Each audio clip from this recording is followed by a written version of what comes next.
మొత్తానికి ఎంతో ప్రతిష్టాత్మకంగా ప్రభుత్వం చేపడుతున్నటువంటి ఐటీ కారిడార్తో సహా అనేక సంక్షేమ పథకాల అమలు తీరును మీరు వివరించారు. కానీ ఇక్కడ భూపాలపల్లి నియోజకవర్గంలో చూసినట్లయితే గనక శిలాఫలకాలకు తాను వేసినటువంటి శిలాఫలకాలకు ప్రారంభోత్సవాలు చేస్తున్నారే తప్ప కొత్తగా వాళ్ళు తెచ్చింది ఏం లేదని చెప్పేసి బీఆర్ఎస్ నాయకులు విమర్శిస్తున్నారు. నీకు ఇంతకుముందే చెప్పిన SC ST BC minority tribal welfare buildings 146 కోట్లతో ఒక జీవో తెచ్చిన టెండర్ పిలిచారు.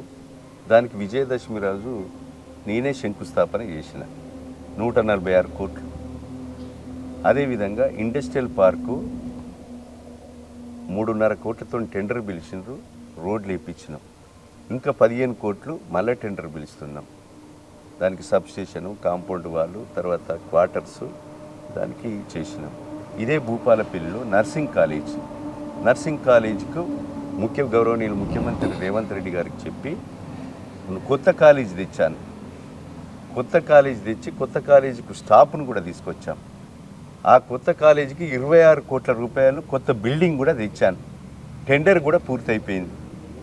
భూపాలపల్లి హెడ్ క్వార్టర్లో అమృత్ స్కీమ్లో 20 కోట్ల రూపాయలు తెచ్చి 32 లక్షల కెపాసిటీ విలువ కలిగేటువంటి వాటర్ ట్యాంకులను, పైప్ లైన్ ఎక్స్టెన్షన్స్ను కూడా ఫౌండేషన్ వేసినాం.